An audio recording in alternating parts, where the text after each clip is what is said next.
Alright, this week is pretty much going to be exclusively talking about mental health and everything. So, kind of like overcoming loss and everything. So, there's also kind of with mental health, kind of delves into kind of like the emotional stability. Now, with emotions, there's pretty much no way we can get around them. I mean, like you could try to be like a monk and like suppress your emotions and everything, but like that's not necessarily a case in the vast majority of people. So there's really no escaping like our emotions. So like, but we can learn how to cope with them and how to like control them and everything, because our emotions dictate our thoughts, which then dictate our behaviors and everything. So in the sense of like a smart recovery, the concepts of like a CBT and REBT, the cognitive behavioral therapy and rational emotional behavioral therapy kind of come in mind. So now concepts like that are like psychological concepts that are used in like a recovery from like a substance abuse, because at least for me, I'm pretty sure that like a lot of other people like with addiction problems, it's like a alcohol or drug abuse, which is probably like a coping mechanism. Like I had a stressful day at work, I need to drink, or like oh I'm happy, I need to drink, or like I need to use or whatever. We can, and it's not exclusively for uh, addiction recovery or like overcoming like alcohol and or drug abuse. It's also like you can get into like in a sense like expand it to like any other type of like a emotional or mental problem that we might hang up and everything. So now, first and foremost, you're going to have to get professional help. Now, like I've mentioned like time and again, like doing stuff on your own, like you can do, like you can do meditation, you can do journaling. Now, and like journaling and getting out for like walks have been two of the biggest things that are beneficial for me. So that those are two of the things that like have been very beneficial for me.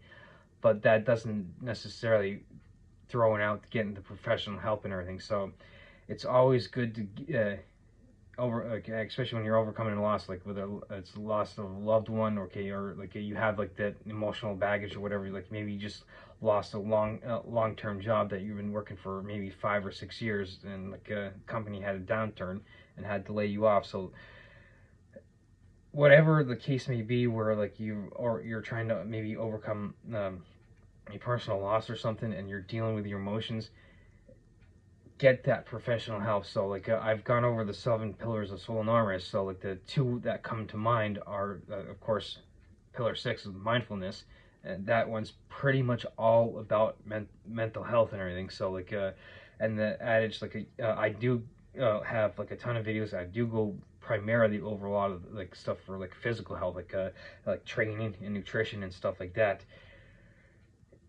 You can't necessarily be like a healthy. Like, okay, you can get those two all locked in and pretty much get that stuff done on a daily basis and everything. I'm going to say like yes, continue to do that and everything, but it doesn't necessarily make you healthy if you're not dealing with the stuff that's going on between these two little ears up in here and everything. So that's why I'm always going to say, and like with this video, kind of like, look, here's some like this is all about mental health and everything. So like get that professional help if you're going through something and everything. So and speaking of mental health, you can always, if you can, get like one of these guys and everything. Yes, you want to be the star of it, huh? I know. Yeah, you want attention, and now all of a sudden I give you it. You're like, oh yes. Anyway, you could get pets like this too, if like if it's possible. And like now people do like can give you shit for like, oh, you need an emotional support animal, or well, like if people are sitting there giving you shit for that, well, tell them to fuck off and everything. It's your life. You're trying to look to get better and everything, so that's the whole point. If people want to give you shit for something like that, it's not their life. You're just sitting there trying to get better with your life. And you kind of, and getting back to that like a professional help.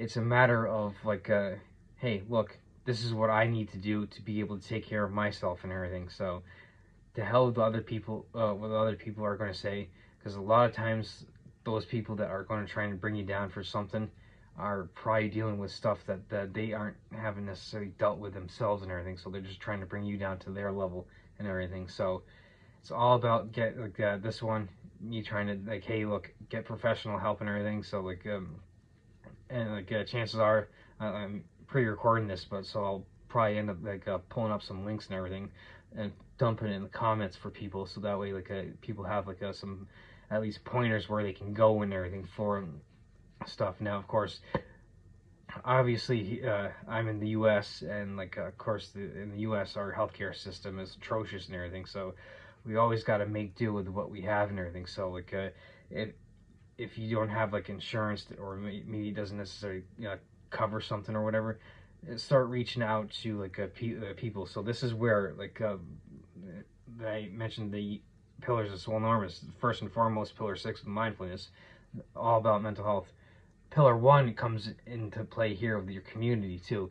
It's all about the people you surround yourself with, those people that I mentioned that want to give you shit for maybe getting an emotional support animal or whatever. Don't surround yourself with those type of people. You want to surround yourself with the type of people that hey, look, I'm going through something, I need help and everything, and they're going are going to sit there and jump up and help you regardless. And they may know that you're going through something, and they just might offer you their help regardless and everything without you even asking. So this is pretty much how you can see things go in tandem. Now, yeah, I like I said, I'm big on pushing training, nutrition, and stuff like that, like pillars 2 and 3. Those can help indirectly and kind of helping keep yourself not only busy and everything, but at least in my case, when I started going to the gym to overcome my alcohol abuse, I brought the body and the mind fall and everything type of deal. So you could, in a sense, get yourself out of out of your own way for a couple hours to kind of going to the gym and to help make yourself feel better. Now, of course, again, this stuff doesn't necessarily truncate getting professional help. So I'm going to keep in this video reiterating, first and foremost, you need to get professional help with whatever you're going through. Now, you could be have everything squared away in your life and things are going good. Still get professional help, so that way when the inevitable shitstorm of maybe losing a loved one or something comes up, you are in that much better position to handle it. So I mentioned the CBT and REBT concepts in the Smart Recovery. Now, yeah, they are psychological concepts that are used in substance abuse recovery and everything, but you can especially the irrational emotional behavioral therapy, get in tandem with working with a professional and everything, using stuff like that. They can help you, give you the tools to deal with stuff. So you might not be someone who has or had alcohol or drug abuse problems in the past and everything. That doesn't necessarily mean that you can't learn something from using the irrational emotional behavior therapy. Working with a professional, like I said, they can give you the tools and be able to better handle your emotions and everything. So there's no in a sense, there's no way around our emotions. We're going to feel anger, we're going to feel sadness, we're going to be happy, we're going to the whole gamut of the human emotions we're going to be feeling and everything. It's a matter of okay, well, recognizing okay, this is happening, this is how I feel, and again, your emotions kind of dictate your thoughts and everything, which are going to dictate your behaviors. So it's all a matter of in a sense, working backwards. Okay, well, my behaviors are off. Well, let's see where my thoughts lie. Okay, well then working backwards to the thought. Okay, well, my thoughts are being dictated by my emotions and everything. Oh, okay, so this is where my emotions lie and everything. So yes, my cat is gonna knock all over the stuff. Yeah. Yes, I know. You're a little troublemaker. Anyway, that's the kind of the whole point of getting professional help, is to be able to give you yourself the tools to be able to better handle those emotions and everything. So between like I said, I'm pre-recording this and everything, so and I'll be releasing on the usual Saturday. So what I'll do is I'll between now and then I'll like find a couple links and everything, at least a couple to put in the comments and everything, so like the people can at least have like a way to like at least a reference, at least one reference or two reference points that they can pull in, like, oh hey, here we go, here's like at least a start and everything. So even though, like I said, in the U.S. here, our like healthcare system's atrocious and everything, we got to make do with what we have, and it's like a pulling on like a like especially pillar one I mentioned with the community, start surrounding ourselves with better people, so that way we can get that help that we need, which leads into pillar six, getting that maybe like we have our community. They maybe have like a points of reference where they have like free clinics or something, or something like that we can go to that like could be very like they're cheap or free of charge or something. So it's always good to surround yourself like with that community of people that can help support you as well, and so you can then turn around and support them and everything. So this is just kind of like a one to kind of highlight like, hey, look, your mental health is just as important as your physical health and everything. And like again, if you don't get everything that's going on here straightened out, like no matter what amount of training, nutrition, or whatever you do isn't going to really necessarily make a difference. So this is why you have to have that 1-2 punch of not just your physical health, but also your mental health as well.